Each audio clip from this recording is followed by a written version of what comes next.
Morning, guys. So this is absolutely the best video I watched yesterday. Um, this is not the original creator. I found this on a different channel, so I can't really tag him. But I watched this video and it was so beautiful to watch. Let me say first of all that I think it's weird when people come online and cry, like they put themselves in front of a camera and start crying. There's just something phony about it, except in two instances. Say one, you wanted to record yourself just to keep it for the future, just for your own records, and then decided after you made the video that this could help someone, and then decided to post it, but that wasn't the intention in the beginning. Or two, you press play or press record and you start to record yourself to make a video, but then find yourself crying in the process, and in the middle of the video. And I think that's what happened with this man. He was recording and then next thing tears started falling down his face. I'm like, oh my gosh, this is so sweet. You guys listen to this video and tell me what you think. It's such a sweet video, but it really depicts what us autism parents are going through, and how difficult this journey is, and how sweet at the same time. I feel like it also shows how sweet our children are, and how they're so not aware of the things that they do that we think they're aware of. Anyway, you guys just watch this video first, okay? I'm talking too much. Be thankful you're not a parent of autistic children. I think you should be very thankful, because I don't think you'll be strong enough to deal with a lot of the things that parents with autistic kids deal with. You gotta be real strong. You gotta be very patient. You gotta be understanding. You gotta be very calm. It takes a lot. Just with me waking up every day, I have to take a deep breath and just understand the situation of every day and the situation of all these things that's gotta take place. And especially when you ask your child to do something and he have to repeat it to himself in order for him to know what you said, and then in order for him to go do it, just for him to come right back and ask you what you said all over again. It's more than just that.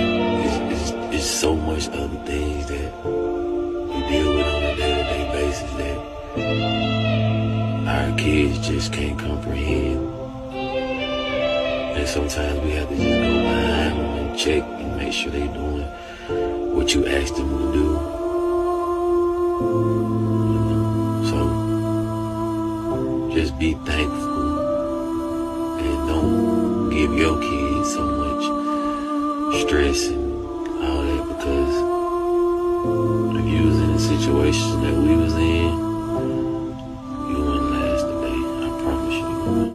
When he said his son will repeat it to himself, that just broke my heart in so many tiny pieces, because that's the same thing my son Williams does. Now he doesn't repeat it out loud, not as often as before. Now he repeats it in his mind. But they just keep repeating the instruction to themselves. And I think it just helps them to piece the puzzle together as they repeat it to themselves. They're trying to piece the puzzle together to understand what you're actually asking them to do. Say, for instance, if I say to my son, I can't think of anything right now, but let's say, oh, Williams, go put the new cup in the cabinet, for instance. Williams is going to keep repeating new cup in cabinet, new cup in cabinet in his mind. Before he would say it out loud, but now he would just keep saying it in his mind. And then 5-10 minutes will go by and I'll see him walking around flapping his hands or flapping his toys that flap. And I'm tempted to get upset and be like, look, Wills, you did not put the new cup away. Did you put the new cup away like I asked you to? And then he'll be like, I did not know what you meant by new cup, mommy. What is new cup? So now I've learned that, I mean, not right now, but I've learned that even though you see them walking around and not doing what you ask them to do, most of the time they're actually suffering inside, trying to piece together what you've asked them to do. So for in this instance, I'm assuming Wells is walking around and just thinking to himself, new cup, new cup, new cup, new cup. you know Instead of me saying, okay, maybe we just got back from Costco and I got a new cup. Oh, remember that cup we got from Costco, the green one? It's on the dining table. Can you help me put it in the cabinet? Something like that. This, I don't know if this is a good example, but just explaining it further, where they understand what you want them to do, where you want them to get the stuff. Otherwise, in this instance, Williams is just going to keep walking around, flapping his hands, thinking in his mind, new cup, new cup, new cup. So I've taught him over time that, okay, if you don't understand what I'm saying, please come back to me. Just like this guy's child will come back and say, what did you ask me to do? Come back to me and ask me, where is the new cup?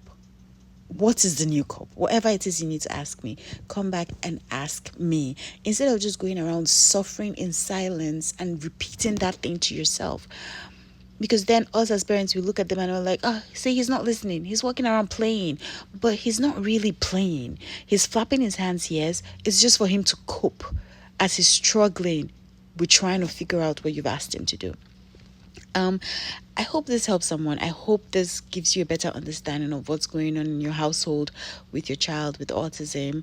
And different kids have different experiences, and you probably have a different experience. But if you've experienced something like this, I hope this gives you a little bit of insight. Thank you so much, guys, for watching this video. Let me know what you think in the comments. And if you want to support us in any way, please go to williamslovetolearn.org. We're a non-profit empowering minds with autism because we think they're awesome. So thank you for watching, and bye. Please support Williams Loves to Learn, empowering autistic minds, by going to williamslovetolearn.org.